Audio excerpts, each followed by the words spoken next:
You're listening to the Monday Night Community Show with Daniel on BRFM. So we're out and about here at the Monday Night Community Show on BRFM. We're at the Sheerness Dockyard. We're catching up with Will Palin. Will, it's always good to catch up with you and speak to you. It's always good to see you, Daniel, and it's quite an exciting morning. Well, I was going to say at the Dockyard. Yeah, we've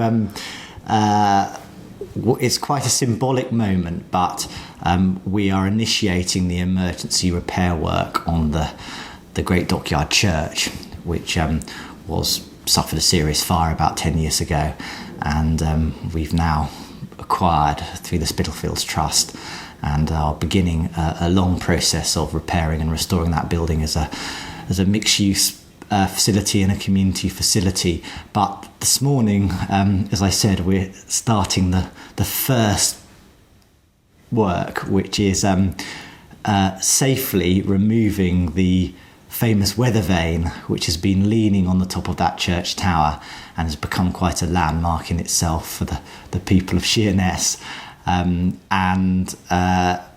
The weathervane itself is unstable and has been slipping inside the tower, so we can't begin any other emergency works to that building until it's been safely removed.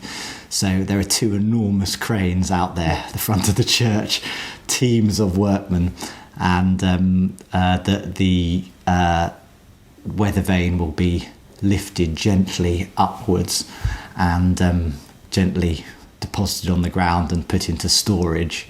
And when the building is repaired, it'll be the icing on the cake, the resiting of the flagpole and weathervane.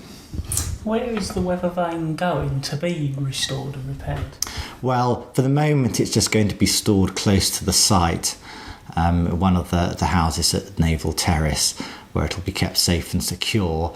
And we'll have to have a look at the weathervane itself. There's a wooden post, which is about 10 feet long, and then there's the beautiful brass weathervane itself, which sits on the top of it, which looks in fairly good condition from the ground, but we'll have to examine it, and it might need some repair and some polishing, but it shouldn't require too much work. It survived the fire remarkably intact.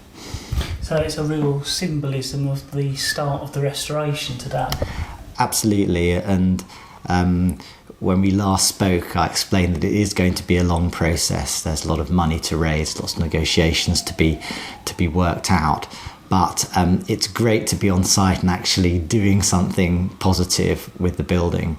And we're very grateful to English Heritage, who have been so supportive of the project, and subject to agreement, will be funding the emergency works, or part funding these emergency works, including the works today. And you can imagine hiring two enormous cranes and a crew of people isn't cheap, so We're grateful for their support. So is there anywhere where our listeners can find out a bit more about the church and what's happening? There is. We have a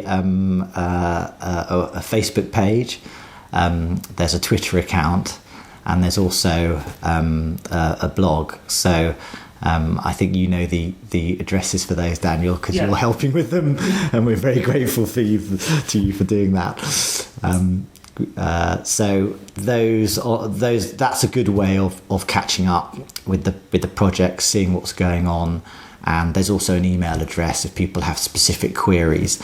And lastly, I think what we're trying to do at the moment is gather together as many community memories of the building as possible to build up some kind of archive. When the building is restored, we're hoping there's going to be a sort of display space at the top of the building for the wonderful Dockyard model, which is in store at the moment. And as part of that display, I think it would be wonderful to have the memories of local people incorporated in some way, either with recordings or with text. So we're longing to hear from people out there who remember using the church, perhaps being married in the church, and if they do have any information, we'd love to hear from them. Well, Will, thank you very much for updating us on the progress of the church, and I've no doubt we'll catch up with you in the months and years to come with further updates.